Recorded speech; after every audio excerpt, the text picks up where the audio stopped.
Bienvenidos todas y todos a esta primera mesa. Mi nombre es Gino Ormeño, soy académico de la Universidad del Biobío. Hola, mi nombre es Hernán Díaz, académico de la Universidad del Desarrollo, y junto a Gino estaremos a cargo de moderar en esta mesa compuesta por integrantes de la Red de Políticas Públicas y Diseño.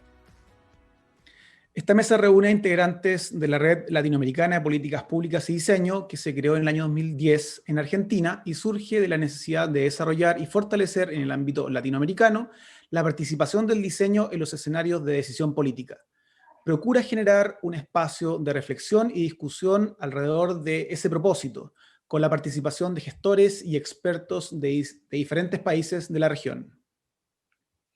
Queremos agradecer y dar la bienvenida a Alejandra Martínez de Uruguay, Dolores De Lucchi de Argentina, Ken Fonseca de Brasil, Rolando Ruiz de Colombia, William Urueña de Ecuador, Marco Ferrusca de México y Álvaro Heinzen de Uruguay. La pregunta que nos convoca hoy es, desde el enfoque de las organizaciones a las que pertenecen y desde su experiencia, ¿de qué manera el diseño podrá contribuir a una mejor proyección de las ciudades hacia el 2050? Antes que todo, les recordamos que la dinámica consiste en presentaciones de enfoques por invitado, por un tiempo máximo de 5 minutos, para luego concluir con un espacio de preguntas. Avisaremos al minuto 4 para mejor dominio del tiempo. Iremos en el siguiente orden: Alejandra Martínez, Uruguay; Dolores De Lucchi, Argentina; Ken Fonseca, Brasil; Rolando Ruiz, Colombia; William Urueña, Ecuador; Marcos Ferrusca, México; Álvaro Heinzen, Uruguay. Entonces, para comenzar esta mesa, invitamos a Alejandra Martínez, Uruguay. Bueno, buenos días para todas y todos. Voy a tratar de compartir pantalla. Bueno, es un gusto y un honor participar de este evento. Agradezco mucho a Jimena por la invitación y saludo a mis colegas de la red, con quienes compartimos hace muchos años ya intercambio en estos temas. Mi nombre es Alejandra Martínez, soy diseñadora industrial y tengo una maestría en políticas públicas. Trabajo en la Universidad del Trabajo de Uruguay, coordinando el Departamento de Innovación y Diseño, donde impulsamos la política educativa de incorporar diseño como herramienta para la innovación en la educación. Frente al desafío propuesto por esta charla de pensar las ciudades al 2050 con la perspectiva de diseño, hay algunas interrogantes que me planteé. En primer lugar, ¿en qué marco o entorno de políticas públicas se desarrollará esta ciudad del 2050? ¿Cuáles serán los procesos para la formulación, implementación y evaluación de dichas políticas? ¿Y qué rol jugará el diseño en este proceso? Las políticas públicas, ya sea a nivel nacional o local, son herramientas que permiten atender las demandas de la sociedad y promover oportunidades a largo plazo, por supuesto, en el marco de una estrategia de gobierno. Pero estas pueden hacerse por procesos de arriba hacia abajo o de abajo hacia arriba. Es decir, desde las cimas burocráticas, ya sea en el primer, en el segundo o en el tercer nivel de gobierno, o estas burocracias interactuando con actores sociales, instituciones, expertos, sindicatos, en procesos que no necesariamente se definen a través de la institución. Este último proceso, el de arriba hacia abajo, es el que se promueve desde el marco conceptual de la democracia participativa. No hay una sola definición para democracia participativa, pero engloba las teorías que persiguen una implicación de la ciudadanía en la toma de las decisiones públicas con mayor intensidad que la democracia representativa. Siguiendo estas teorías, las respuestas sociales diseñadas de una forma participativa son las que se adaptan mejor, tanto a las necesidades, la cultura y las posibilidades del lugar donde se aplican. No solo en la generación de soluciones, sino en el diagnóstico y la definición de los problemas de las personas. Entonces, diseñar una política de forma participativa implica resolver problemáticas complejas con recursos limitados e intereses contrapuestos. Esto hace que las soluciones claramente no sean sencillas de abordar ni de ejecutar. En este escenario, el diseño tiene un rol importante que cumplir como una herramienta, a mi entender, potente para el abordaje de problemas complejos. Para Viladas, la práctica del diseño es aquella que permite dar una respuesta creativa e innovadora a procesos que mejoran los objetos, los signos y los entornos que utilizan las personas. Entonces, siguiendo esta autora, el diseño identifica valor, porque capta en el entorno las señales y tendencias vinculadas a las expectativas de las personas. Genera valor, porque ofrece soluciones creativas dentro de las limitaciones del contexto en el que se encuentra. Comunica valor, porque transmite de forma eficiente aquellos elementos de la propuesta hacia todas las partes interesadas. La aplicación de las metodologías de diseño para el desarrollo de políticas públicas genera ventajas para el proceso participativo. Ahora les voy a mencionar algunas. En primer lugar, se propone trabajar con todas las voces relevantes, con todos los relatos relevantes en un problema identificado. Y pone en juego todas las opiniones y los intereses de estos actores. A su vez, facilita la participación de todas las personas, ya que las metodologías promueven la distribución de la palabra, permitiendo que personas que quizás naturalmente no expresarían su opinión lo hagan. En segundo lugar, utiliza herramientas de recopilación y análisis de datos cualitativos que colocan a las personas en el centro del problema. Esto permite entender la complejidad y genera, por supuesto, miradas empáticas. En tercer lugar, las herramientas creativas que se emplean generan un abanico de alternativas no tradicionales para identificar el problema y para desarrollar soluciones pertinentes. En cuarto lugar, utiliza también herramientas analíticas que permiten ponderar colectivamente, que esto es lo importante, la mejor solución para en un proceso deliberativo. ¿Qué quiere decir esto? Un proceso en que los actores puedan cambiar sus preferencias iniciales en el intercambio con otros, poniendo en valor el bien común. En quinto lugar, permite probar estrategias. Usar la herramienta de prototipado de soluciones permite testear, iterar, equivocarse rápido para poder modificar y mejorar las siguientes versiones de las políticas. 1 minuto. Bien.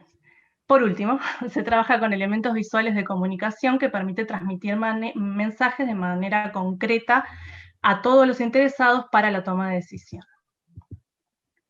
Para terminar, y muy cortito, quería presentarles el ejemplo del Laboratorio de Innovación Ciudadana de la Intendencia de Montevideo, laboratorios que existen en muchas partes del mundo y que son catalizadores en general de participación y toma de decisión colectiva.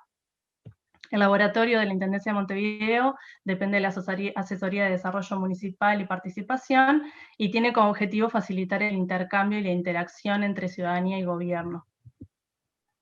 Les voy a presentar esto que es uno de los ejemplos que es el Mañana Lab, que es un proyecto donde participamos con el Departamento de Innovación y Diseño que coordino con UTU a través de la participación de estudiantes. Y el Mañana Lab es una propuesta de construcción colectiva de estrategias para el departamento con una mirada a largo plazo. Cuenta con talleres, coloquios, conversatorios, laboratorios de participación. En 2019 se lanzó una convocatoria a proyectos para pensar propuestas para el Montevideo del 2050, curiosamente. Y se convocó a personas e instituciones que quisieran desarrollar y prototipar estas ideas iniciales. Hubo un proceso de selección y los laboratorios transcurrieron en 10 días con 100 participantes para el desarrollo de 10 proyectos. Comparto algunas fotos del proceso que fue muy participativo y donde se utilizaron metodologías de diseño, y aprovecho para agradecer al Montevideo Lab por las fotografías brindadas. Las temáticas versaron en transporte, accesibilidad, alimentación, migrantes, género, espacios de convivencia, entre otras. Se culminó con 10 prototipos de productos o servicios para resolver las problemáticas seleccionadas. Fueron 10 días intensos de mucha convivencia, donde se desarrollaron 10 ideas para el Montevideo 2050 en un ambiente muy distendido pero muy productivo también. Los resultados se plasmaron en un documento que fue tomado como insumo para la Intendencia de Montevideo para el plan de desarrollo a mediano plazo. Este es un ejemplo de buena práctica que sin duda va a tener implicancias sobre las políticas departamentales en Montevideo. Pero como sabemos, los desafíos estatales son múltiples y con intereses contrapuestos, y a su vez los gobiernos se manejan en tiempos acotados, que son los de su mandato.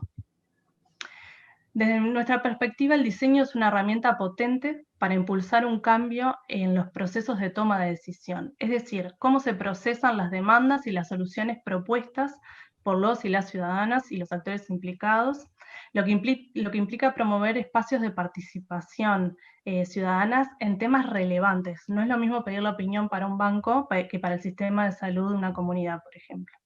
También implica generar procesos deliberativos reales, que quiere decir donde las propuestas ciudadanas modifiquen efectivamente las preferencias de quién toma la decisión o de quiénes toman la decisión y cómo. De esta manera, entiendo que el diseño puede contribuir a generar cambios en los procesos de toma de decisión vinculados al ciclo de las políticas públicas. Muchas gracias. Quedo ahí a las Gracias, órdenes para el Alejandra. intercambio posterior. Sí, muchas gracias. Bueno, a continuación invitamos a Dolores de Luqui, Argentina. Bueno, muy buenos días a todos, a todas, a todes. Bueno, para quienes no me conocen, mi nombre es Dolores de Luqui, soy diseñadora industrial, magíster en política y gestión en ciencia y tecnología. Soy directora de la carrera de diseño industrial de la Facultad de Arquitectura, Diseño y Urbanismo de la UBA. Bueno, en principio agradecer la invitación y la participación a este encuentro, especialmente a Jimena Alarcón. Creo que es muy importante destacar, ¿no?, la importancia de sostener estos encuentros y estos espacios de intercambio, ¿no?, en torno a políticas públicas del diseño, ya que nos permite pensar estrategias de posicionamiento de las disciplinas del diseño en toda la región, ¿no?, impulsar acciones que nos visibilicen también, que visibilicen nuestro trabajo y que impulsen, ¿no?, el trabajo en conjunto. En Argentina hace ya más de 2 décadas que emergieron las primeras instituciones de promoción y de políticas públicas en torno al diseño, ¿no? Ya las mencionaron en la introducción. El CMD fue sede del primer encuentro de la Red de Políticas Públicas en el año 2010, y así como existe y esta institución como el Centro Metropolitano de Diseño, también existe el CIDI, en términos de lo que es el Instituto Nacional de Tecnología Industrial, también el Plan Nacional de Diseño, que este año financió 400 millones de pesos en líneas de financiamiento a proyectos de innovación y diseño.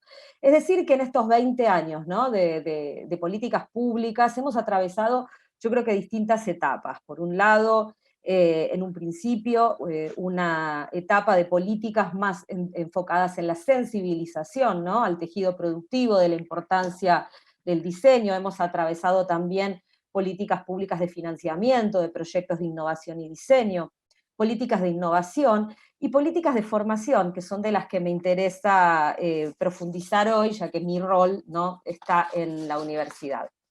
Y en este sentido, lo que quiero contarles un poco es cómo desde el año 2017, desde la FADU, venimos pensando las transformaciones que se nos vienen por delante y de las cuales ya estamos, digamos, ya estamos viviendo, ¿no?, transformaciones y cambios que se vienen profundizando en el marco de nuestras disciplinas, en el marco de una revolución de las tecnologías, de la información, de las TICs, ¿no?, que se ha todavía acrecentado y potenciado muchísimo más en esta pandemia. Y en relación a eso, digamos, a partir del 2017 iniciamos este trabajo de actualización sobre los planes de estudio, justamente tratando de observar estos corrimientos y cambios que se vienen dando en nuestras disciplinas, ¿no?, que podría marcar 3.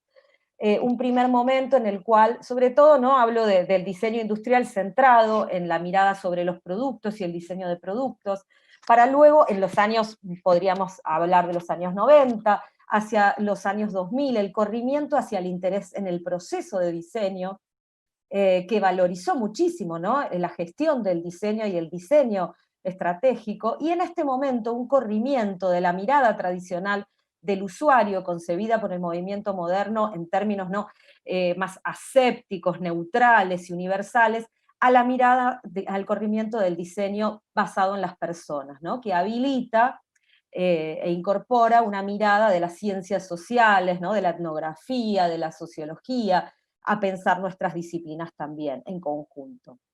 En este sentido, emergen un montón de campos nuevos del diseño, ¿no? Como podemos hablar, algunos los mencionaba también Alejandra, ¿no? El diseño participativo, el diseño social, el diseño para la innovación, para el desarrollo, centrado en las personas, el diseño interactivo, ¿no? Que hoy está tan en vigencia, el interesantísimo campo del biodiseño y el desarrollo de biomateriales.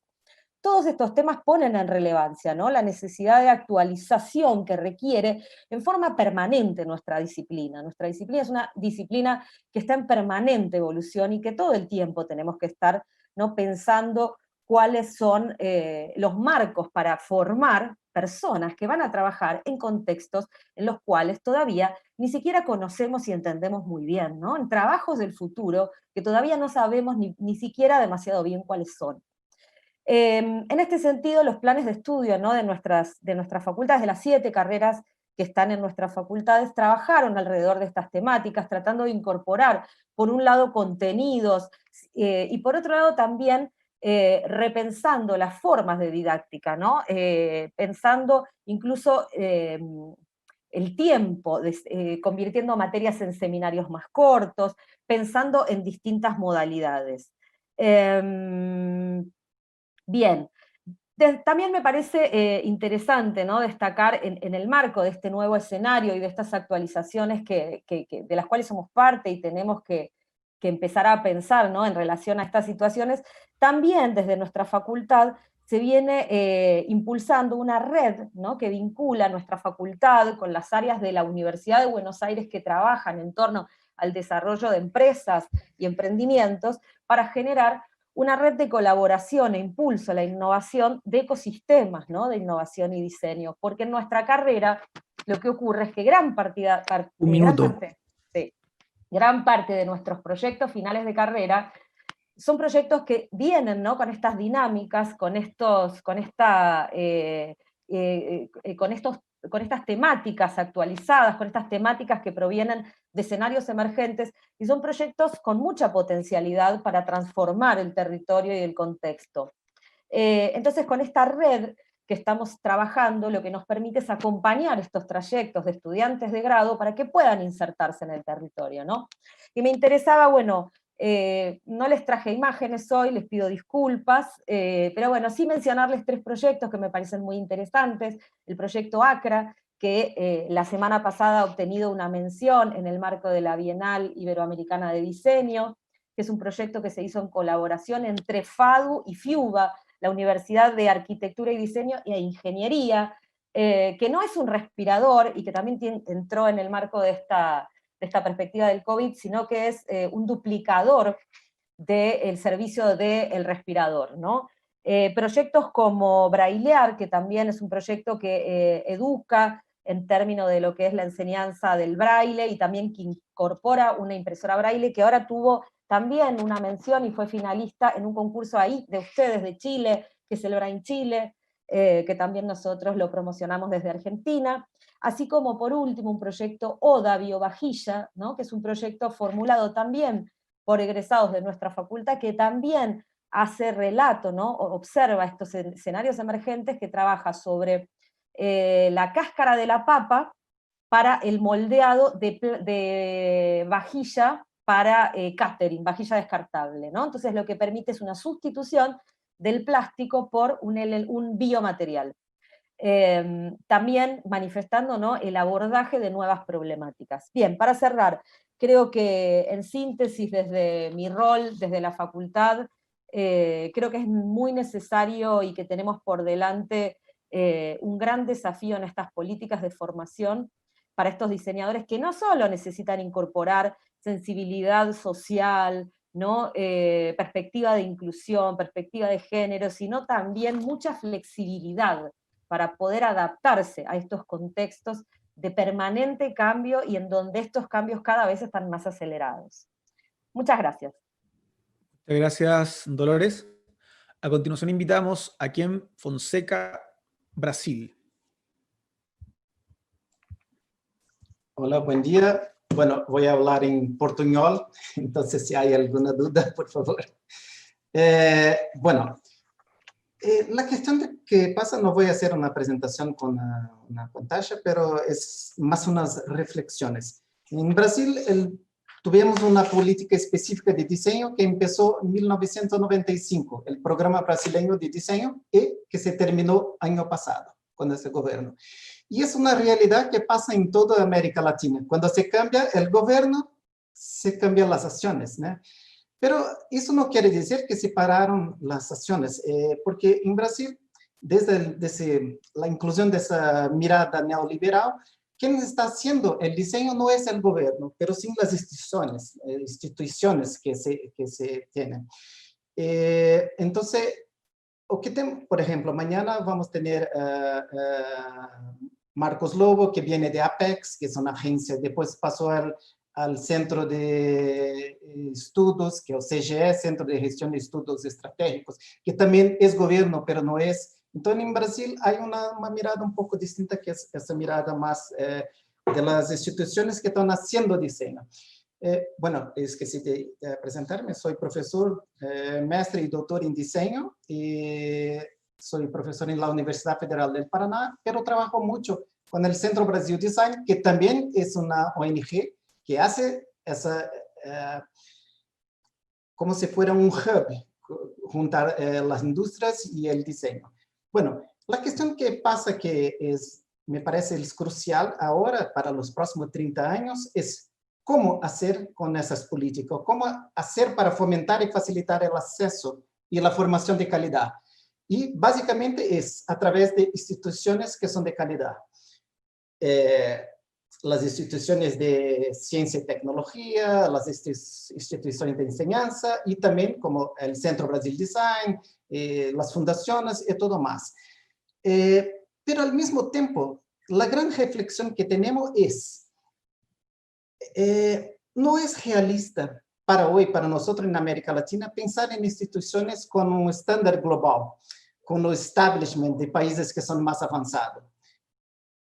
Sí, tiene una realidad estructural de plata, persona, capacitación de laboratorios, abogados, todo compliance, que no es posible hoy. Y eso la gran discusión tenemos como base aquel John Chang de 2002 de Cambridge, que tiene su libro Retirar la escalera, Kicking Away the Ladder.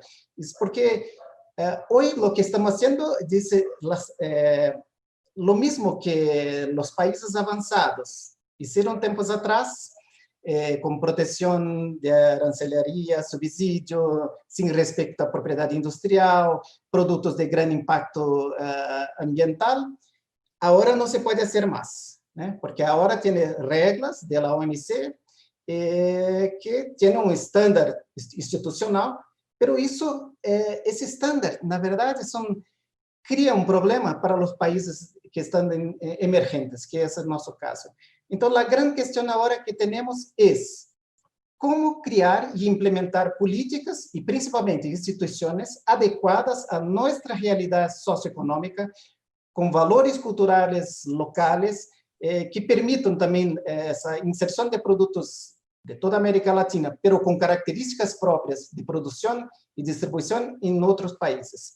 E aqui, quando hablo disso, podemos pensar em muitas questões que são essa mirada do Chang de retirar a escalera, é, por exemplo, tem que proteção direito industrial, pero não é possível para um pequeno produtor ter controle de sua produção, matéria-prima, economia circular, fair trade e todo o mais. Então, como criar e como ter uma política que é muito mais ampla, que permita a las instituições que são mais fortes poder fazer seu trabalho de divulgação, promoção e enseñanza de desenho. Então, tenemos muchos microcasos que no voy a hablar ahora, pero el modelo de Brasil es trabajando con los cases exemplares o intervenciones focadas, que lo mismo que hablamos ahora sobre microacciones. Ese es el modelo que tenemos hoy. Pero la discusión es más amplia, es para cómo crear y fortalecer instituciones para los próximos 30 años. Era esto que tenía que hablar. Gracias. Muchas gracias, Ken. A continuación invitamos a Rolando Ruiz, Colombia. Gracias, buenos días.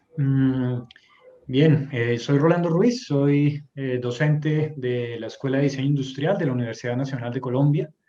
Soy también investigador del ODA, Observatorio de Diseño Aplicado, y me voy a apoyar en las ideas que recién comentaba Ken, porque creo que coincidimos en esta mirada de tener que acudir a unas realidades pues de nuestro contexto próximo.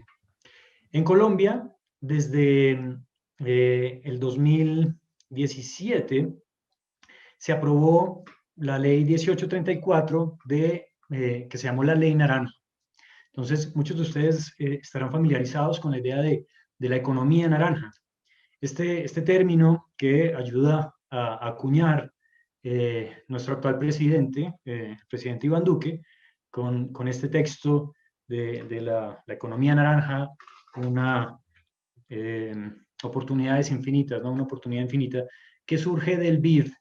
Entonces, hay algo aquí interesante, y es que, de alguna manera, si bien esto surge del actual presidente, también es una mirada pues que viene desde el BID y que viene, digamos, desde una lógica poco externa. Nos está pasando que actualmente, desde su elección como presidente, se ha impulsado este marco de economía naranja.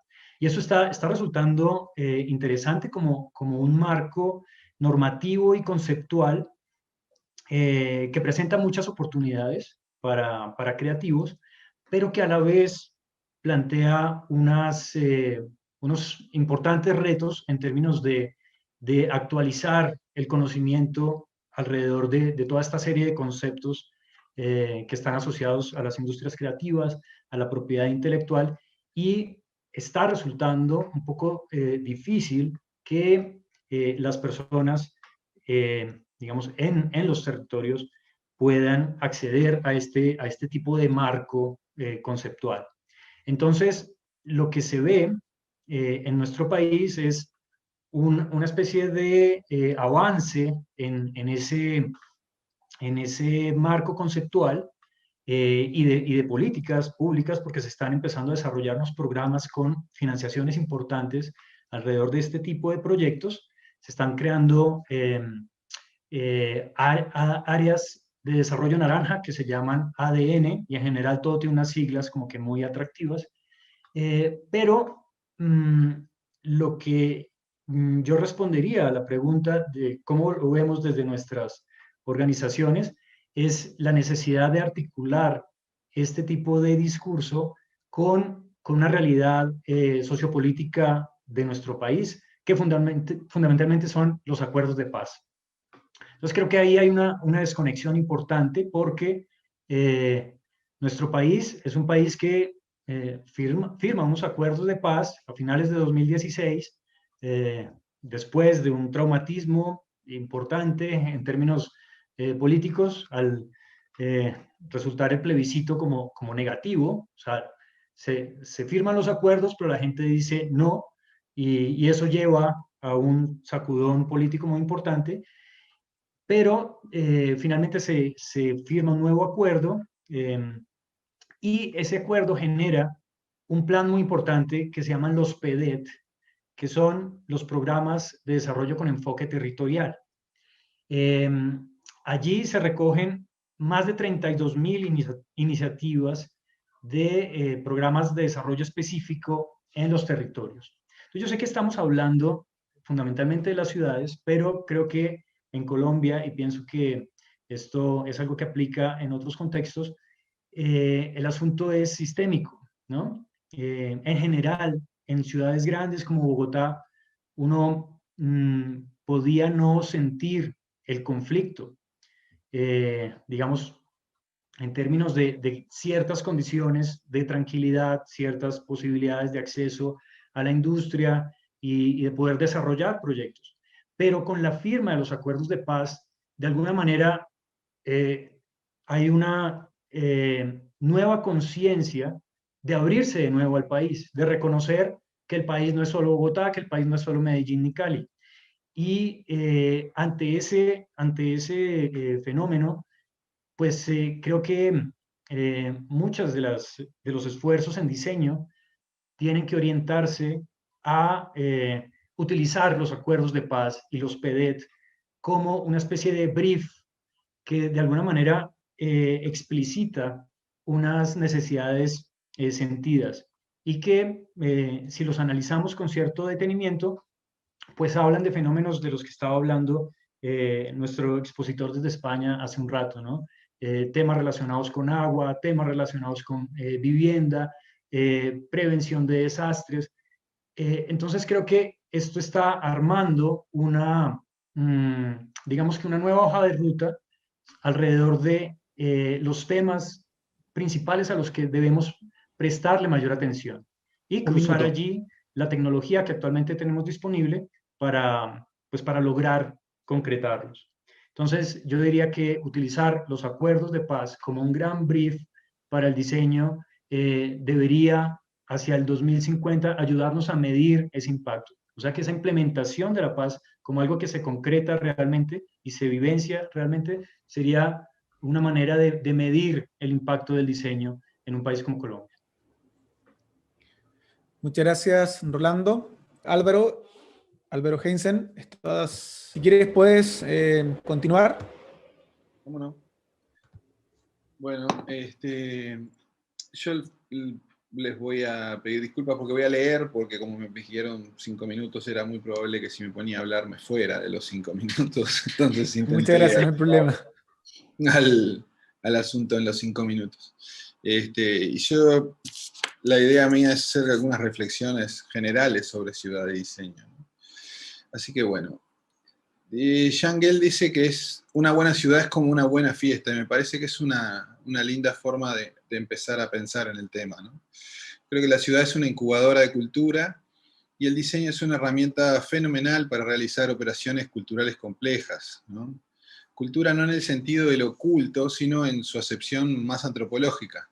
Vemos al diseño como una disciplina integral para mejorar la calidad de vida de las personas, el diseño como una forma de ser holística, que poniendo en el centro a las personas, integra y gestiona los conflictos en las diferentes áreas. Las ciudades son el escenario y el catalizador del sentir de sus habitantes, desde los reclamos y las protestas, a los festejos, pasando por los duelos compartidos. El mundo avanza a una urbanización radical nunca antes vista. Frente a este fenómeno necesitamos, entiendo yo, desacelerar nuestras ciudades para hacerlas más habitables, cercanas y sostenibles, porque en ello se compromete la calidad de vida de las generaciones futuras. Tenemos que repensar ese dispositivo que hemos dado en llamar ciudad. Necesitamos crear ciudades dinámicas, con sentido de comunidad integradoras, ciudades abiertas a la diversidad, que la fomenten y la estimulen, pero que a la vez sean comunidades solidarias, que construyan las condiciones para que sus habitantes puedan convertirse en ciudadanos plenos de derecho. Y ahí el diseño es una herramienta valiosa para gestionar y estimular esas conexiones, desde todas sus áreas.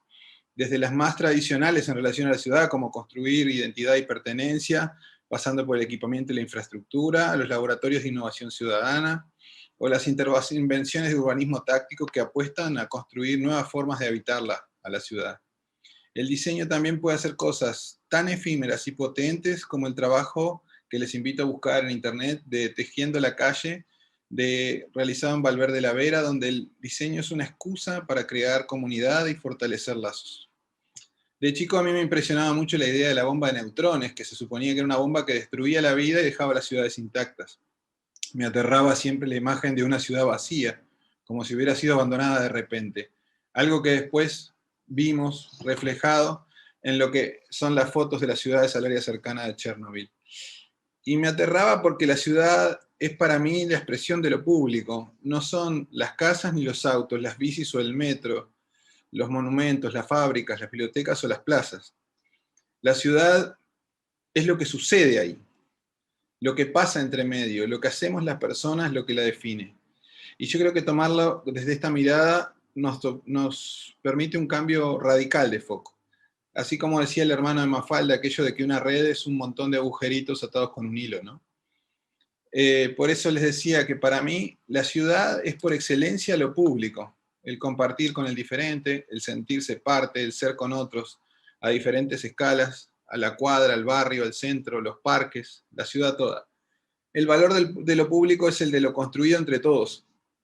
Y en ese sentido, la búsqueda de la excelencia en diseño deberíamos darla por descontado. Porque creo que desde lo público debemos construir con mirada histórica, con vocación de estar solucionando problemas para el hoy, pero dejando un testimonio de calidad de lo que somos capaces como especie humana. A veces presos de la inmediatez, del vaivén, de las encuestas, ganar aprobación de los votantes, se pierde de vista que se diseña en la ciudad, con la ciudad, para la ciudad, con la gente de hoy como centro, pero con una mirada mucho más larga que la de una elección. La ciudad puede ser sanadora o puede ser excluyente, y el diseño tiene muchísimo para hacer en ese camino. Necesitamos recobrar, me parece a mí, algo de los constructores de las catedrales medievales, esa idea de legado, de producto inacabado y en constante construcción. No deberíamos hacer ciudad para nuestro ego ni como elemento de consumo. Hacemos ciudad para habitar un espacio y un tiempo, y por tanto va a ser expresión de nuestra peripecia humana y vital.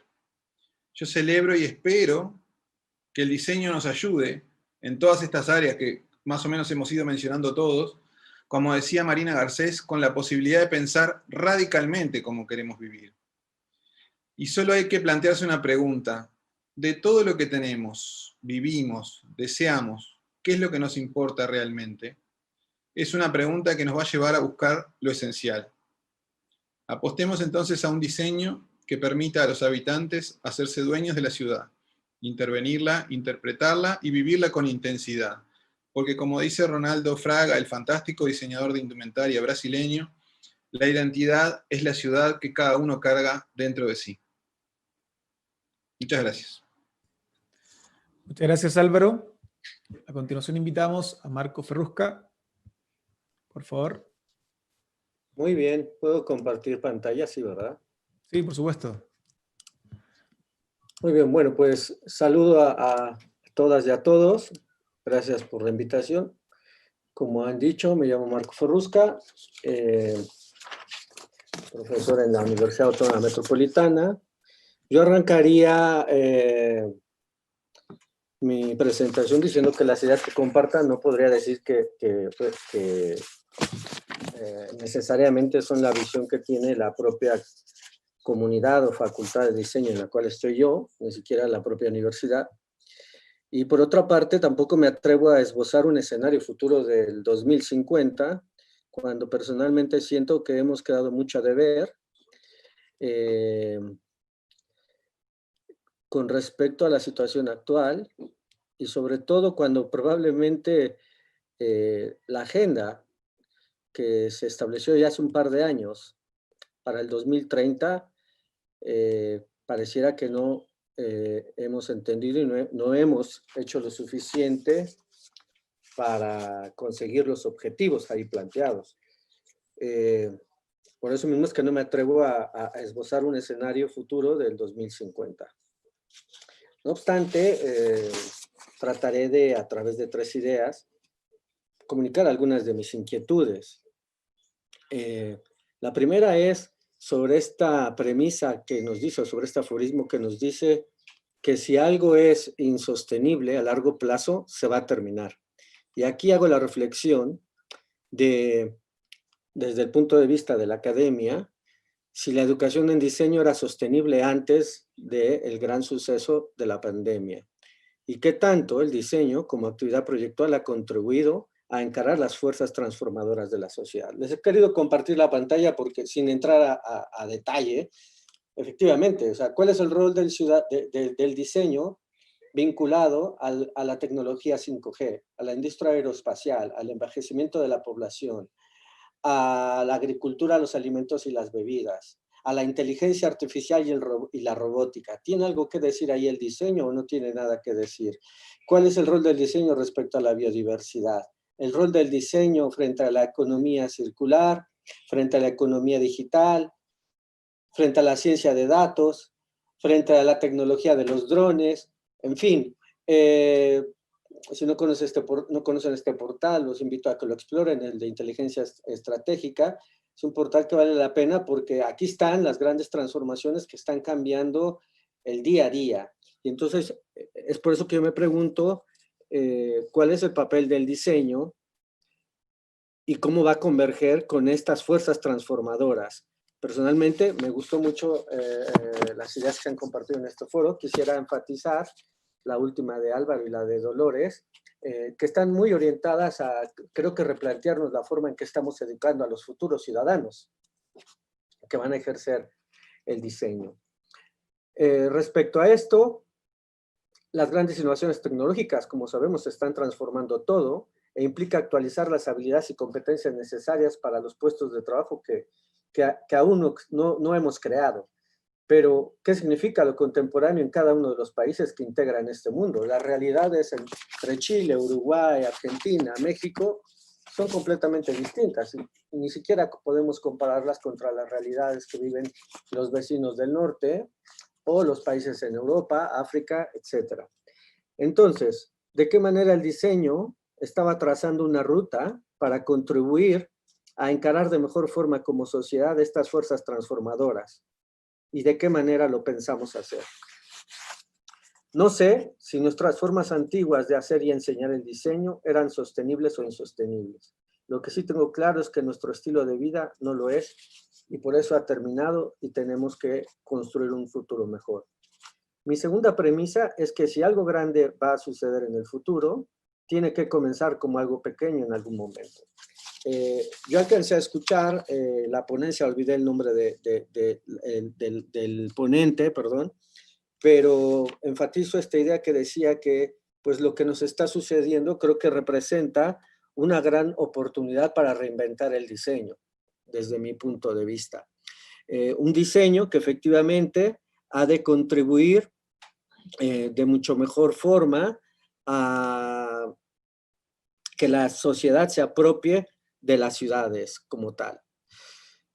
La tercera idea que les comparto es que si las personas tienden a sobreestimar las fuerzas impulsoras a corto plazo y subestimar sus impactos a largo plazo.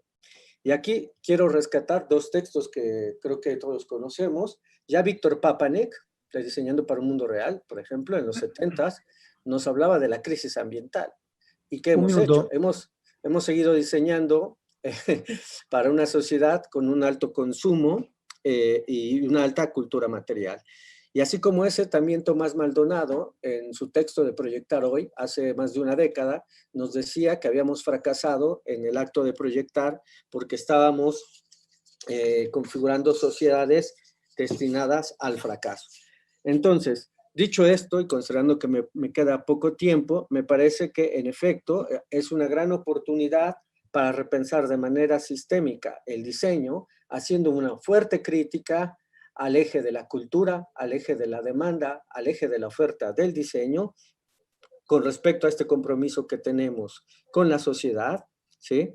Y en este sentido, yo culmino mi intervención haciendo una serie de preguntas que no tenemos que resolver en este momento, obviamente. ¿Qué es lo prioritario? ¿Qué es lo prioritario en la formación de un diseñador? ¿Qué oportunidades debemos de aprovechar? ¿Qué riesgos debemos de asumir? Ya no nada más como diseñadores, porque está claro que el diseño no va a salvar el mundo. El diseño es una parte de este mundo, ¿sí? Entonces, en este sentido, me parece que tenemos ante nosotros la oportunidad de cambiar el modelo bajo el cual vivimos a uno más resiliente, inclusivo y sostenible. Y la gran pregunta es si estamos listos para hacerlo. Muchas gracias. Muchas gracias, Marco, por tu presentación y, bueno, agradecemos también en general todas las presentaciones. Tenemos un pequeño espacio de preguntas y de conversación ahora. Por tanto, voy a plantearle algunas preguntas que son de carácter general. Cualquiera puede responder y la idea es poder establecer también una conversación. La primera pregunta que me gustaría plantearles a todos nuestros invitados, que está obviamente muy relacionado con todo lo que se ha presentado hoy, es cuál debiera ser a futuro, en esta visión de futuro siempre, el rol o la relevancia de la asociatividad y el trabajo colaborativo dentro de la propia disciplina y los distintos actores, entendiendo entre el mundo académico, el mundo productivo y otros actores dentro de la disciplina. Le doy la palabra a quien quiera tomarla. Bueno, a mí gustaría de hablar un poco, porque me parece que el diseñador cada vez más es un traductor, un mediador de los saberes, del conocimiento. Entonces, la cuestión, los skills, su competencia principal es hacer la colaboración, juntar esos conocimientos interdisciplinarmente y multidisciplinarmente. Y lo que la cuestión de COVID ha mostrado es que el diseñador tiene que ser capaz de resolver problemas que aún no existen. Entonces, ¿cómo hacer eso? Ese es un método, con esa capacidad de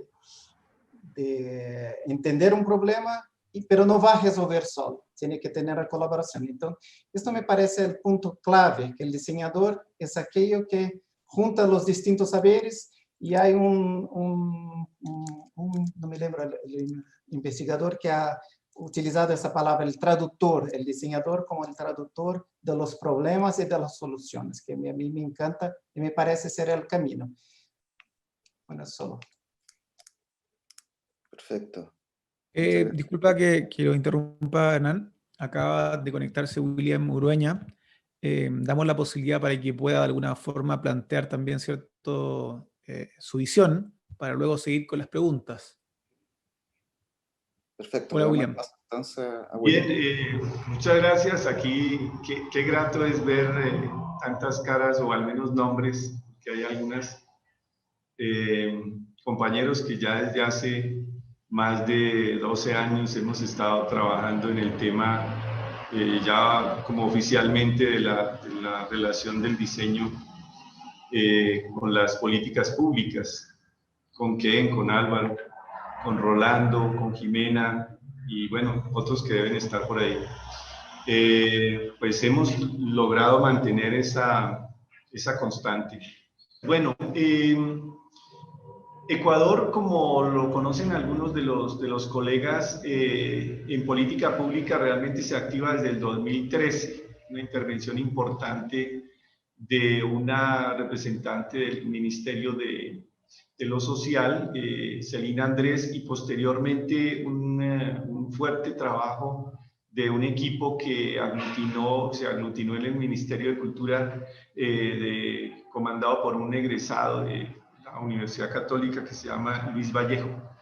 Y a partir de ahí tuvimos unos 4 años, unos 5 años excelentes, donde subimos y pudimos retomar todo lo que había a la mano en América Latina, hasta llegar a tener una cámara de diseño del Ecuador. Y digamos que hemos aprendido el camino tortuoso de la relación con el Estado, y más que con el Estado, con los gobiernos. Este es un país, como creo que muchos de América Latina, muy inestable políticamente. Entonces, ese tiempo que hubo de esos 4 años es porque la gente se movió muy poco, se movían los ministros, pero se movían muy poco los hacedores de política pública. Eso nos permitió ir bastante lejos, con una de ellas que se llama Daniela Fuentes. Pero bueno, y hemos aprendido ya, además de las últimas relaciones desde el 2017 para acá, que las políticas públicas hay que hacerlas también desde el fuero del diseño. Ya nos lo había dicho Argentina y nos lo había dicho Uruguay, que empezáramos a mostrarnos desde abajo. Y lo que venimos nosotros ahora haciendo es que vamos a trabajar desde la empresa privada. Bueno, al menos desde mi punto de vista como presidente de la Cámara de Diseño del Ecuador, creo que hay que contar con el Estado y con los gobiernos, pero vamos a incursionarnos en los siguientes 10 años, o al menos en el proyecto que tengo a futuro, ya más con la empresa privada y menos con los gobiernos y menos con el Estado. En ese proceso estamos, y pues vamos a ver si es posible que entremos directamente en relación con esa triple hélice de la innovación. Para terminarte, es la unión entre diseñadores graduados con un reconocimiento oficial, porque pues aquí también casi todo el mundo, hay una tendencia que cualquiera puede diseñar. Y por el otro lado están las empresas y las academias, que unidos los tres, pues pensamos y ya hemos trabajado sobre todo en este año en la pandemia, nos dio muy buen resultado activar esa figura. Y gracias a esa, pues nos hemos puesto un poco más cercanos al empresario, al que hace producciones y desarrollos. Y en ese sentido, pues al menos en lo que a mí me toca al retirarme ya de la presidencia de la Cámara de Diseño del Ecuador, es incursionarnos más hacia la inversión privada y al trabajo directamente con empresarios. Perfecto, muchas gracias, William, por tus palabras. Quisiera darle la palabra a Ken, que parece que ahora no lo veo. Sí, ahí está, perdón, Ken. Te interrumpimos un poquito en tu presentación. No sé si querías opinar o cerrar con tu idea. Era solo eso, pero lo que habló ahora Marco, William, era más o menos lo que yo hablaba, ¿sí? Las políticas y los gobiernos, lo que pasa en Brasil. Entonces, si tenemos las instituciones fuertes, por ejemplo, el programa brasileño de design tendría 24 años, pero en cada año la situación, la política era la misma, pero los resultados no, porque se cambiaban los gobiernos. Entonces, pero las instituciones son las mismas, el centro de diseño, el centro de investigaciones, las universidades. Entonces, lo que parece que a ese momento una estrategia para países emergentes con esa estabilidad sería tener las instituciones más fuertes. Y esto que está haciendo el diseño brasileño antes de la política de diseño y después de la política de diseño, es tener instituciones fuertes. Sí, por supuesto que tiene el contacto con el gobierno, pero también tiene el contacto con el sector privado. Y así está en el medio camino. Me parece, porque lo que hablaba es, cuando hacemos la comparación con la política de Finlandia, no es posible, es otra realidad. Y tenemos que tener un modelo propio y en estos próximos 30 años a frente. Era eso, Luis. La pregunta con la que iniciamos este último bloque de conversación era específicamente cuál es el rol o la relevancia de la asociatividad y trabajo colaborativo dentro de la disciplina y los distintos actores que la componen, entendiendo que hay actores de distintas también miradas. En este minuto tenemos la palabra abierta a quienes nos acompañan hoy para que puedan... ¿Podría añadir algo? Sí, adelante, Marco. Bueno, no, a ver, acá me parece que perderíamos el tiempo tratando de tratar de llegar a un consenso sobre lo que debe de ser el diseño, y la historia está ahí, la historia lo dice. Yo lo que creo es que finalmente, y retomo la intervención de mi colega brasileño, cuando hablaba de la participación, ¿no? La integración de conocimiento.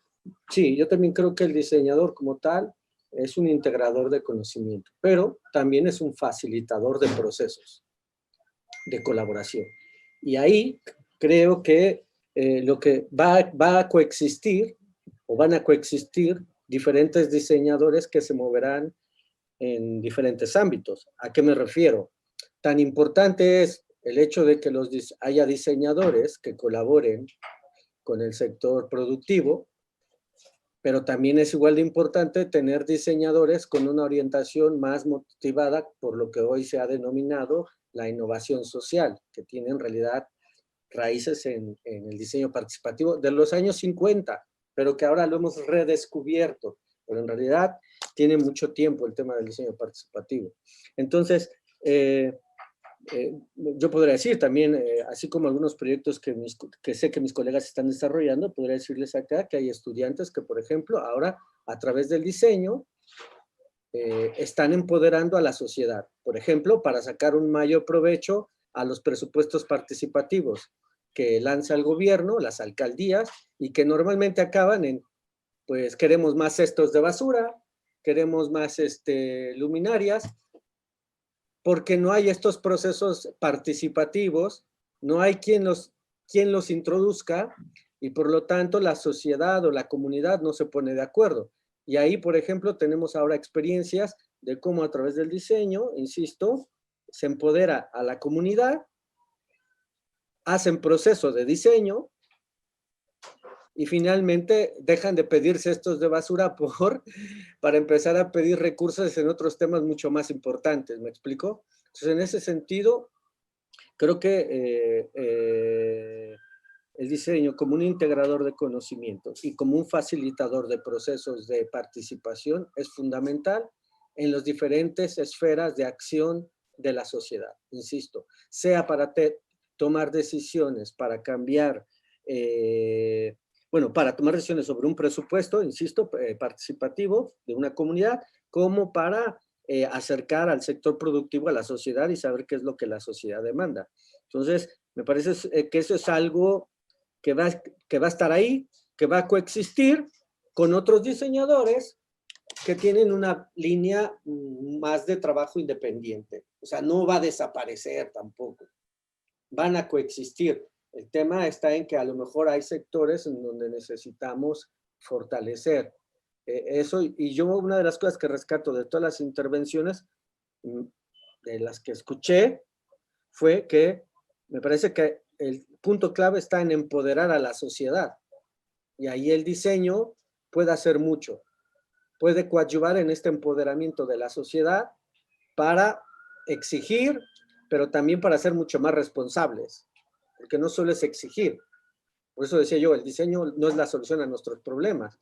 Mientras la gente siga consumiendo productos sin preguntarse de fondo de qué material está hecho y realmente cuál es el impacto de esto en el medio ambiente, las cosas no van a cambiar.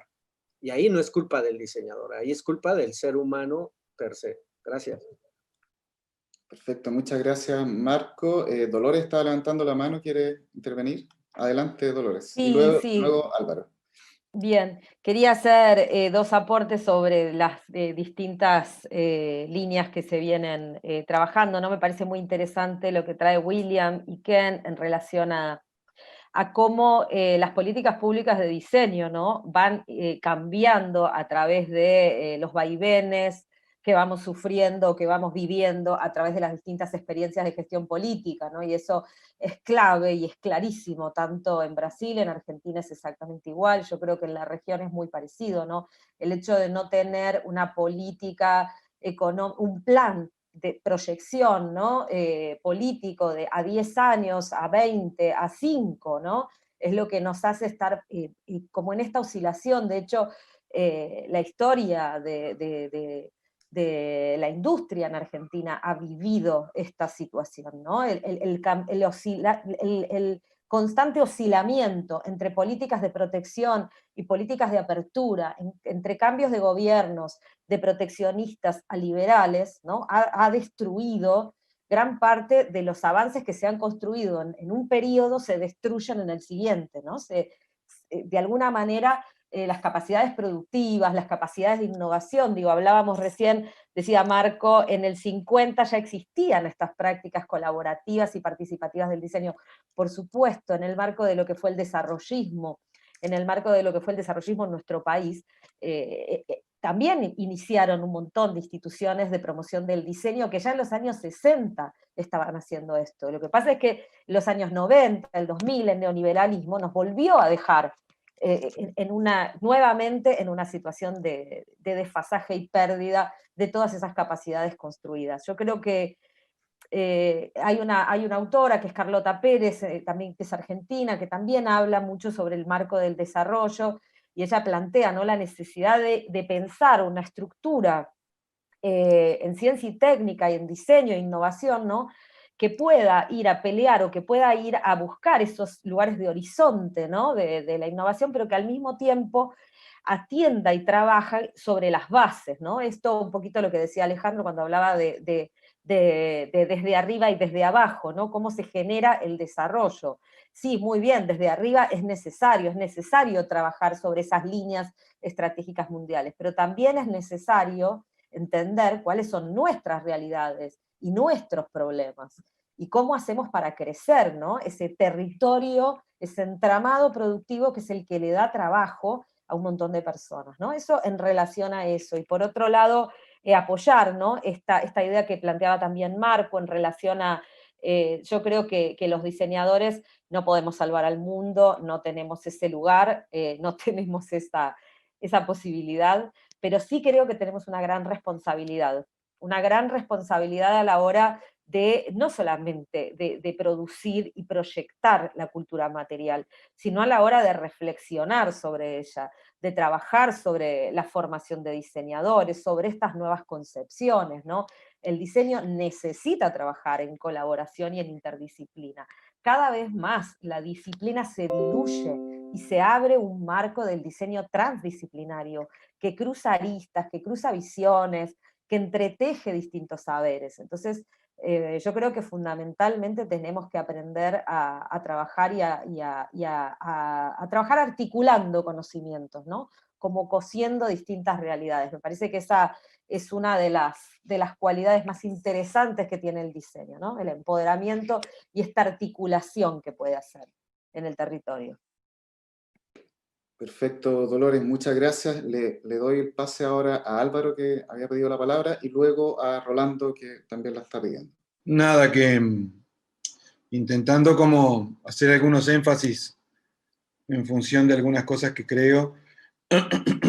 Creo que el otro día hablaba con una colega argentina que me decía que para ella el diseño casi que ya no existía. Y si bien me parece una apuesta provocadora, me parece que lo que no existe son, o va camino a reducirse mucho, son los espacios de práctica más tradicionales. Yo creo que lo que precisamos es un poco lo que más o menos creo que varios están mencionando, que es diluirnos adentro de la sociedad. No en el sentido de perder identidad, sino de permearla, de permear nuestras acciones dentro de lo que son las acciones sociales, y no como siempre hemos actuado, creo yo, desde una perspectiva de alguien que mira de afuera y es como alguien que pretende ser vanguardia de la sociedad y decir a la sociedad hacia dónde tiene que ir. Creo que esos dos caminos se van estableciendo, y cosas como las que está viviendo Chile, de la generación de una nueva constitución, con todos los cambios que eso implica, ¿no? Que son oportunidades increíbles para participar desde el diseño en la construcción de cosas, ¿no? Creo que hay que asumir un diseño mucho más humilde, en un cierto sentido, más horizontal, y creo que ahí hay muchísimas oportunidades de contribuir a la mejora de la sociedad y a la calidad de vida, que supuestamente siempre han sido las declaraciones que hacemos desde el diseño, pero que hay espacios de participación o de ejercicio profesional que en general, que son obviamente los que tienen mayor visibilidad, porque capaz que son los que tienen mayor valor como poder de mercancía, digamos, en este mundo en el que vivimos, entonces terminan siendo los más difundidos, pero que creo que hay mucho para hacer y construir en el ejercicio de un diseñador mucho más cercano a las problemáticas, aplicando, y creo que con todo este crecimiento que si bien retoma el concepto del diseño participativo, incluso yo voy un poco más allá, a un diseño que no tiene una expresión 100% material, y lo que hablamos es de una forma de pensar y una forma de resolver problemas que puede tener, como lo que mostraba Alejandra al principio, impactos fuertísimos en los procesos sociales. Entonces, me parece que está bueno también ir entendiendo que hay una relación, de acuerdo a los distintos lugares donde se ejecuta o se hace el diseño, hay como distintos niveles de incidencia, y me parece que entrar en la sociedad y hacerse parte es una cosa que es vital para el diseño a futuro, ¿no? Y creo que es donde realmente puede hacer la gran diferencia de aporte a la sociedad. Perfecto, muchas gracias Álvaro. Le damos el pase entonces a Rolando. Bien, gracias. Yo creo que estaríamos de acuerdo en que hay una coexistencia de manifestaciones del diseño y eso, digamos que lo hace cada vez más complejo, más variopinto, ¿no? Como que los diseñadores pueden estar ocupando ahora muchos roles y sentimos que esos roles son cada vez más diversos. Pienso que un elemento que puede ayudarnos a pensar en ese sentido es la idea de desarrollo, digamos, como cómo participa el diseño en el desarrollo de nuestros países, pero entonces esta noción de desarrollo conviene también desmenuzarla un poco y aquí me pegaría un poco de los postulados de Amartya Sen, en donde él distingue la idea de desarrollo como un proceso de crecimiento económico, intentando aportar a un Producto Interno Bruto, ¿cierto? Esta manifestación económica, y la idea de desarrollo como procesos que lo que hacen es enriquecer, digamos, la libertad de los ciudadanos y la búsqueda de una vida digna y de unas posibilidades de vivir una mejor vida. Entonces, creo que pues el diseño participa de esos dos tipos de desarrollo. Por un lado, digamos, vale la pena identificar en términos de la asociatividad distintas maneras de relación. Ahorita se me viene a la mente el programa Mentor que se está trabajando en la Universidad Nacional a partir de la ley de spin-off, y esto es que se impulsan emprendimientos basados en conocimiento, generados desde la academia, pero es muy interesante cómo en esta idea de mentoría hay la idea de acudir a empresarios que de alguna manera padrinan este proceso de académicos que tienen unas ideas clave, que tienen unos buenos productos en mente, pero que no saben muy bien cómo moverse en el mundo de los negocios. Entonces, esta asociatividad, digamos, entre la academia y la industria, un poco algo que mencionaba hace un rato William, pues tiene esa manifestación interesante.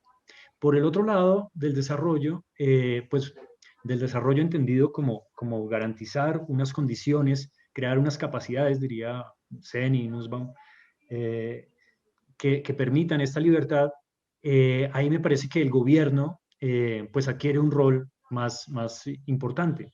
Eso sería una crítica que se le podría hacer a este gobierno, por ejemplo, que impulsa, este gobierno en Colombia, que impulsa la idea de economía naranja, de economía creativa, que nos pide ser a todos muy emprendedores y creativos, pero que de alguna manera las condiciones en el territorio hacen que este papel de liderazgo social de estas personas creativas, que no siempre son diseñadores, pero a estos líderes sociales los están matando, ¿cierto? Entonces, durante no sé, las cifras, por supuesto, se traen de años para acá, pero 250 líderes asesinados en 2 años es algo que no se compadece, digamos, con la idea de impulsar una actitud creativa.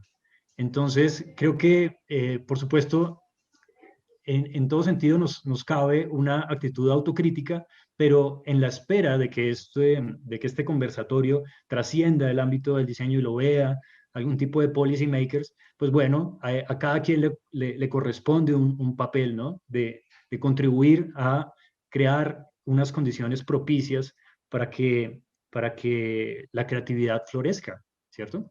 Entonces, pues digamos que por ahí irían mis reflexiones en este momento. Muchas gracias, Rolando. Ya nos quedan los últimos minutos y me gustaría plantearles una pregunta más, que es un complemento del anterior, así que de alguna manera continúa en el mismo tono de la conversación. Entendiendo este escenario, como ustedes mismos lo han planteado, esta idea de que el diseño debe, de alguna manera, los diseñadores, diluirse en la sociedad para aportar en el tejido, ¿cuál vendría siendo el desafío para las nuevas generaciones de diseñadores en la formación, entendiendo al diseño como una disciplina que basa en gran parte su metodología en el trabajo iterativo, y además con la complejidad de las nuevas tecnologías que están entrando, de los cambios tecnológicos, de los desafíos de sustentabilidad, es decir, un escenario que plantea un montón de desafíos diversos, donde el actuar del diseño está en distintos frentes, una diversidad de escenarios en el fondo que debe enfrentar el diseñador que sale hoy a trabajar, ¿no es cierto? Y los futuros diseñadores que se van a formar. ¿Cómo ven ese desafío en términos de la formación y cómo trabajar esta visión del nuevo diseño mirando siempre hacia el futuro, hacia el 2050? Le dejo abierto también la palabra. Álvaro, ¿querés conversar? Sí. Ya, Yo luego creo que la palabra. Adelante. sigue siendo la raíz, para mí tiene, o sea, creo que hay que ir hacia un grado mucho más básico, pero mucho más profundo en lo que hace a metodología y a formación cultural. Porque yo de ver ejercicio profesional, ¿no? Creo que lo que más evidencia la calidad de los resultados es la profundidad cultural del autor. Termina siendo clave. Uno ve cosas que dice, ¡guau! ¿Dónde vive esta persona? Sáquenla de adentro del tupper. No conoce nada, no conoce cine, estamos parados arriba de una cultura. Y gente que no está formada culturalmente no va a poder producir bienes culturales de calidad. Entonces, para mí, creo que después vendrán las especializaciones y tendremos diseñadores más formados en producto en un sentido tradicional, otros formados más en diseño participativo de este que hablábamos hoy, otros en diseño más interactivo. Creo que hay como un camino hacia un diseño muy de maestros artesanos, por decirlo así, muy de practitioners del oficio, y otro muy disciplinar que tiene más que ver con este enfoque que estábamos hablando ahora. Entonces, me imagino que una formación actual tendría que poner mucho énfasis en esas herramientas, y después creo que una de las cosas es, y sobre las cuales creo que también hay que reflexionar en un sentido muy profundo, y capaz que tiene que ver con eso de lo cultural que les decía, es la relación, porque creo que lo que no debemos descuidar es creo que la gran fortaleza del proceso de diseño o del pensamiento de diseño está en la visión global y holística, pero sobre todo porque en ese concepto de global no deja de lado lo estético. Lo estético en su dimensión más profunda y más amplia, ¿no? No solo los aspectos formales como se definen en un producto, sino las estéticas que involucra una determinada solución. O sea, porque creo que la potencia de las piezas culturales que podemos generar están fuertemente condicionadas por la posibilidad de manejar con eficiencia los niveles de poesía, los niveles de cosas que cuando empezamos a hablar de pensamiento de diseño, de participación, parece que se evaporan y no entran más en juego. Y creo que es la sal de la vida.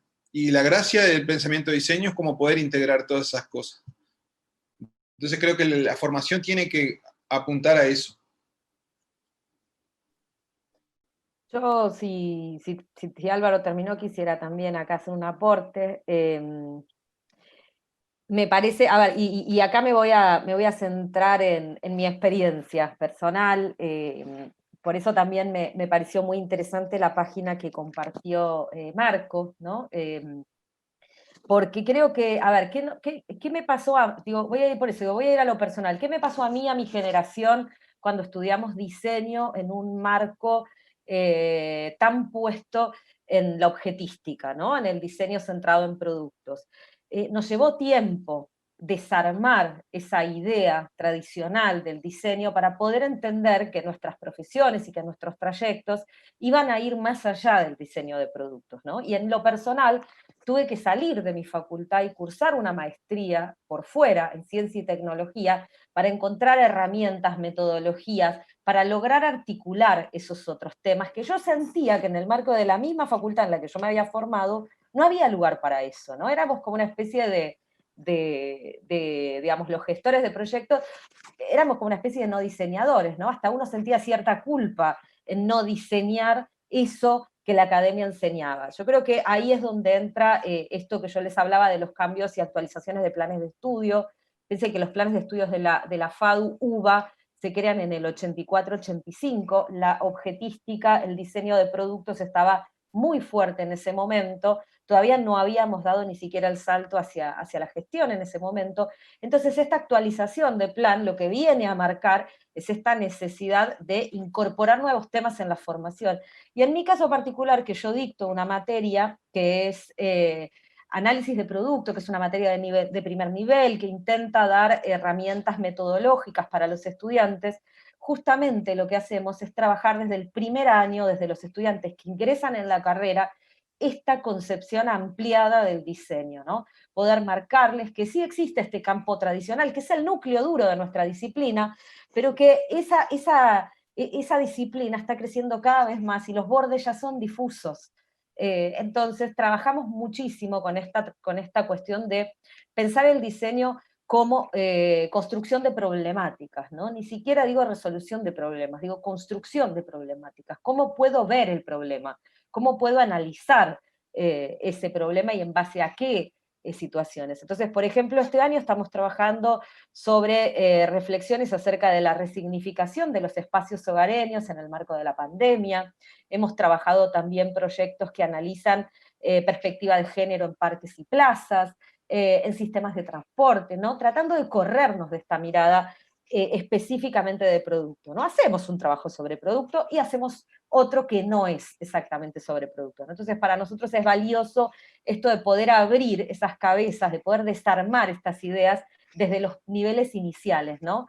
Para que no quede como esa sensación de que recién al final de la carrera es cuando puedo empezar a ver los trayectos posibles. No, los trayectos se pueden observar desde los primeros niveles, ¿no? Y trabajar mucho con lo que ellos traen también. Esa es una propuesta que nosotros estamos manejando hoy, por ejemplo.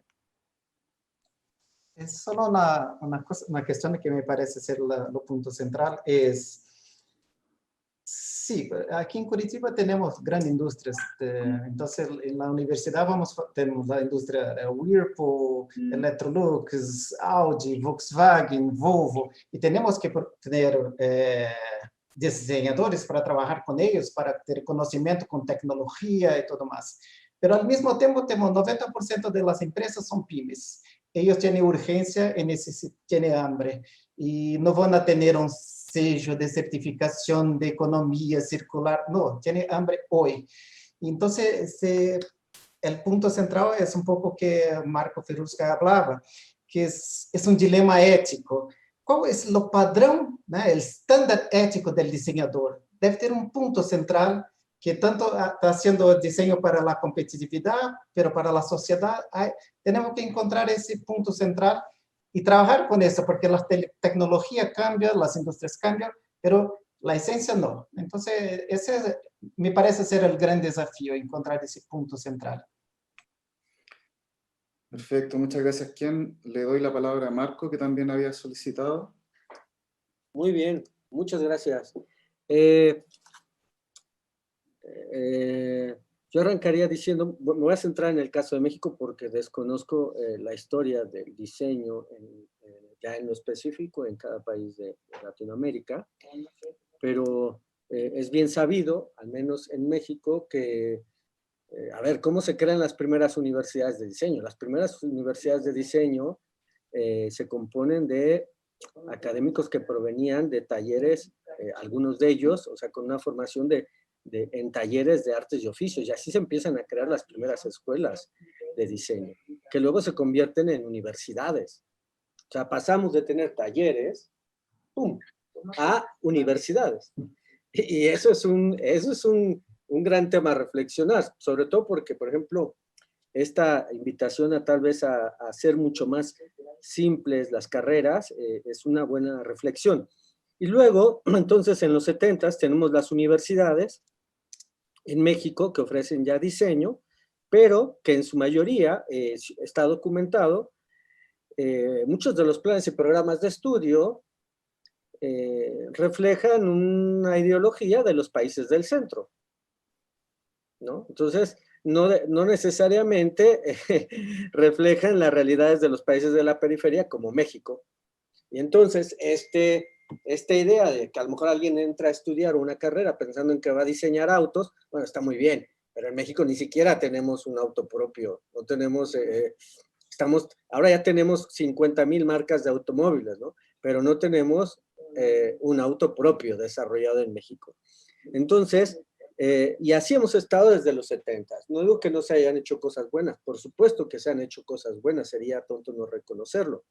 Sin embargo, a esta pregunta de cómo debería ser la formación, no lo sé, no tengo la respuesta, pero sí hay algo que es sospecho. Y es lo siguiente, que todas las universidades o escuelas superiores que ofrecemos educación en diseño, tendríamos que reinventarnos bajo ciertas premisas, que son las siguientes. Uno, las barreras de las fronteras, las fronteras de las disciplinas se están eliminando, o sea, cada vez es más difícil. ¿Dónde acaba lo industrial y lo gráfico, colegas? Por ejemplo, ¿no? Y ahora tenemos incluso biólogos haciendo diseño, etcétera, etcétera. Entonces, yo incluso diría, el diseño es una actividad transdisciplinaria, si queremos reconocer esta otra categoría del diseño. Porque, insisto, el diseño desde una perspectiva disciplinaria, o sea, alguien que se dedique nada más al gráfico, al industrial, a lo textil, está bien, va a seguir existiendo. Pero yo creo que está surgiendo un diseño menos material y mucho más transdisciplinario. Es otra esfera, no compite con los otros, ni busquemos una respuesta para saber si lo va a eliminar o no. No, yo creo que no. Pero entonces la primera premisa es que los límites de esas fronteras entre las disciplinas se están borrando. Número dos, creo que hay que trabajar en el tema de preservar la identidad, porque yo les pregunto, ¿cuál es la identidad del diseño brasileño? ¿Cuál es la identidad del diseño uruguayo? Del argentino, del mexicano. Es complicado, es complicado. Tal vez si somos románticos y hacemos un análisis de la obra de diseñadores más de autor, tal vez lo podremos encontrar, no lo sé, pero es difícil de encontrar. Yo seguramente les podría mostrar un objeto diseñado en México que pensarían que, oye, tiene más la identidad de un país de avanzada que de México, ¿no? Porque no tiene los colores folclóricos, demás, pero me parece que tal vez habría que atender este tema de la identidad que nos genera una crisis. ¿Qué es lo que nos identifica realmente? Sobre todo en un contexto global, como bien señalaba. Y el tercero, me parece que es precisamente, y va junto con pegado, diría yo, que es el rescate y la preservación de la cultura, precisamente. O sea, está muy bien hablar también de transdisciplina, está muy bien hablar de los servicios y todo esto, pero el rasgo de la cultura en este sentido que también ya planteaba Álvaro, me parece de suma importancia que debemos de incentivarlo en nuestros planes y programas de estudio, ¿no? Entonces, y no generar ilusiones sin este marco de identidad y de cultura. Esa sería mi aportación. Muchas gracias, Marco. Ya estamos muy en la hora, así que le voy a dar solamente un último minuto a William, que tenía la mano levantada hace un rato, pero después vamos a tener que cerrar lamentablemente por temas de tiempo, pero desde ya agradecerles mucho su participación. William, por favor. Muchas gracias a todos por la asistencia, por sus aportes y, bueno, a la organización en general. A ver, cosas espectaculares surgen de cada uno de los matices de los países. Y me llama mucho la atención asuntos que, por ejemplo, ya están sucediendo en otros países. Por ejemplo, cuando Álvaro nos habla de irnos un poco hacia diluirnos, en el Ecuador el diseño nació diluido. Está diluido y seguirá diluido. Entonces, allí me acuerdo de Ivonne Bini cuando habla de que los latinoamericanos siempre nos regresamos de sitios a donde nunca hemos ido. Y entonces, por aquí, por Ecuador, nunca ha pasado el diseño industrial, no ha pasado el diseño establecido al menos por UNESCO. Entonces, en el 2014, que fue el primer estado que pudimos alcanzar de indicadores, teníamos 25 denominaciones diferentes. Y hoy nos han atomizado, o sea, nos han diluido, aquí hay una forma de decir, nos han dado diluyendo el CNC con 49 denominaciones diferentes. Pues eso no, en realidad no es que vaya a impactar en más o menos con respecto a lo que hacemos los diseñadores. El problema es que no hay una cultura de diseño en el país. Y hay una cultura de diseño operativa, de diseñadores gráficos, que en su mayoría, y de diseñadores de vestuario y moda, que hacen muchas cosas operativas, que manejan software, que son, sí, manejan software, no lo quiero decir más despectivamente.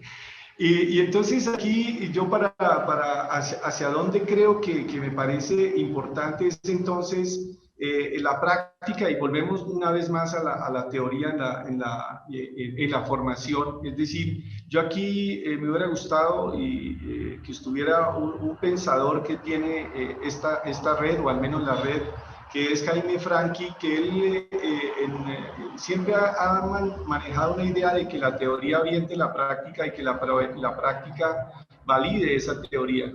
Y entonces allí hay que reconocernos un poco más a nosotros los latinoamericanos. Desde hace ya unos 20 años atrás me he dedicado única y exclusivamente a tratar de formar, soy profesor universitario, con trabajo validado en la práctica de latinoamericanos, de diseñadores industriales latinoamericanos, que es mi campo. Y me ha dado excelente resultado. Y en esto último hay que ver también, sí hay que como permearnos dentro del aparato productivo, pero hay que hacer un objeto, reconocer un objeto de la profesión. En este sentido, ¿cuáles son nuestros problemas? ¿Cuáles son las esferas? ¿Cuáles son los campos de acción y los modos de actuación? Porque eso sí es lo que yo creo que a lo cual me parece que se refiere Álvaro precisamente, y también Marco, al decir que eso ya está ya esas fronteras se dieron. Pero creo que hay que hacer una formación mucho más férrea a lo que es hacer diseñadores en los 4 áreas que al menos están reconocidas en el mundo: gráfico, industrial, de vestuario y de interiores, al menos en Ecuador. O sea, porque no hemos ido nunca a esos lugares.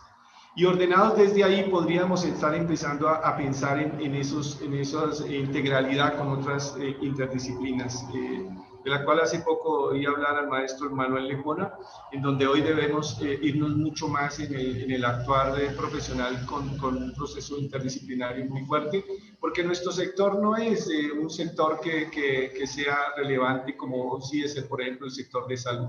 No hicimos un impacto como el que pudiéramos haber realizado como cercano a ellos. Y creo que en lo que vamos a trabajar, o al menos en lo que nos vamos a dirigir, creo que estamos muy en la línea que plantea Rolando, en términos y también de lo que dijo Álvaro, muy clave en lo estético. Aquí hay una cuestión de la innovación que proviene del diseño, y que precisamente es la estética, y que entiendo que o creo que todos entendemos que no es la estética cosmética, nos referimos a la estética de fondo, que precisamente hace identidad, que precisamente hace relaciones de interfaces coherentes, adecuadas a un entorno, como lo plantea Marco, y que cultural, digo, y en ese sentido creo que habremos hecho un poquito más de trabajo visibilizado de los diseñadores. Creo que, y aquí por ejemplo, es un tema de que la innovación es solo la que proviene de la tecnología, y hay un campo muy interesante de aplicar conocimiento en el área de estética e innovación. Los invito a seguir finalmente un proyecto que viene en este sentido, el Centro Ecuatoriano de Diseño e Innovación, que espero en enero poder hacer un lanzamiento oficial, y donde los espero a todos ustedes, o los esperamos a todos ustedes, porque hay un espacio ahí como interesante para construir desde lo privado, ya no desde la parte gubernamental. Gracias. Excelente, muchas gracias, William. Ya con esta última intervención estamos cerrando esta jornada. Queremos agradecer a todos nuestros invitados por su valiosa colaboración en esta jornada, una interesantísima conversación que sin duda da para mucho más.